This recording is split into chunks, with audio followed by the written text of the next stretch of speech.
दरभंगा व्यवहार न्यायालय के सिविल लोक अभियोजक मिहिर कुमार झा ने हमारे संवाददाता दिलीप झा से विशेष बातचीत में जानकारी देते हुए बताया कि उनके 1 साल के कार्यकाल में अब कोई भी केस पेंडिंग नहीं है और हर केस का निष्पादन ससमय किया जा रहा है।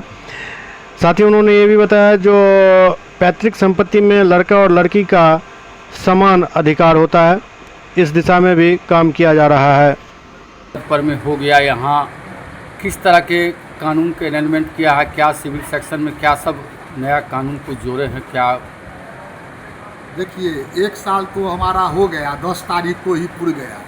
इसमें लगभग 400 केस जो लंबित था, वो 400 केस लंबित में सबको हमने बयान तहरीर, एक भी अवलंबित हमारे यहाँ 26 का भी नहीं बचा है। हम स्वयं एज ए जीपी हम आपको डिस्ट्रिक्ट जज, प्रिंसिपल डिस्ट्रिक्ट जज और डिविजनल कमिश्नर के यहाँ स्वयं कोर्ट करते हैं। इनके यहाँ से 100% फैसला स्टेट के पक्ष में जज साहब के यहाँ से हुई है। एक भी फैसला हमारे निगेटिव नहीं गया है। और लोग जो एजीपी हैं अपने अपने कोर्ट में बार के कहने पर हमने पदस्थापित कर दिया है। 1 से लेके जितने सब जज हैं, मुंसिफ हैं, एडिशनल जज हैं, सब जगह जो हैं उन लोग से आप अपना कितना प्रोग्रेस उन लोग किए हैं उन लोग से भी आप लीजिए और बार में भी लोग से जाके समझिए कि जीपी ऑफिस कितना पहले से अभी अपेक्षाकृत कितनी सुधार हुई है। हमारा 2 न्यायालय में कोई केस लंबित नहीं है और जो भी हुआ है 100% सरकार के पक्ष में।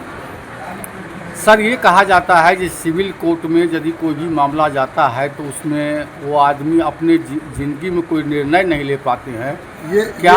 ये मिथ है। अब 26 का 26 में फैसला हुआ है, 25 का फैसला भी हुआ है, कुछ सरकार के पक्ष में विपक्ष में उसका अपील भी हुई है। ये समस्या थी पहले। अब हमारे यहाँ 9 सब जज काम कर रहे हैं, 11 से 12 एडीजे काम कर रहे हैं। डिस्ट्रिक्ट जज नंबर 1, 2, 3, 4 अब तो नाम बदल गया कि प्रिंसिपल डिस्ट्रिक्ट जज हो गए और जितने भी एडीजे थे अब डिस्ट्रिक्ट जज संख्या 1, 2 से लेकर के सब जगह काम हो रही है, त्वरित गति से हो रही है। अब हम लोग के यहाँ कमिश्नर साहब के यहाँ तो प्रत्येक दिन 100 केस की सुनवाई होती है। बुध, बृहस्पति, शुक्र प्रत्येक दिन 100 केस की सुनवाई होती है और उस पर ऑर्डर पर जाता है, ऑर्डर होती है। आपको कोई ऐसा लंबी वाला बात मिथ थी पहले, सब जज की संख्या कम थी और कोर्ट की संख्या बहुत नगण्य थी तो लंबा समय चलता। अब लंबा समय नहीं चलता। अखिल साहब एक बात बताया जाए, जो पहले अल्पसंख्यक लोगों में आता था जब बेटी का भी हिस्सा होता था, अब हिंदू में भी एक्ट में भी आ गया है, किस तरह से बेटी का शेयर आप देखिए।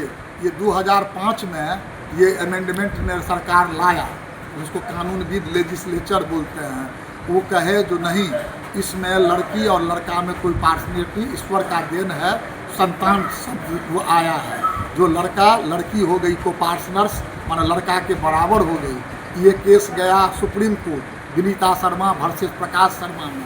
उसमें कहा जो नहीं, जन्म से 2005 ईस्वी का डेडलाइन नहीं, जन्म से जो बेटी है उसको पुरुष के बराबर, भाई के बराबर हिस्सा मिलेगा।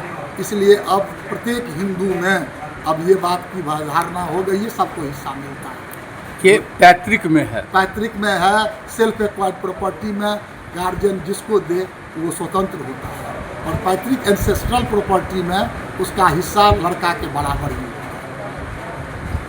क्या इस तरह का एक्ट सभी पर में लागू है? सभी पर में लागू है और ये एकदम सब लड़की जो लेना चाहती है संतान वो उसको मिल रहा है 100%।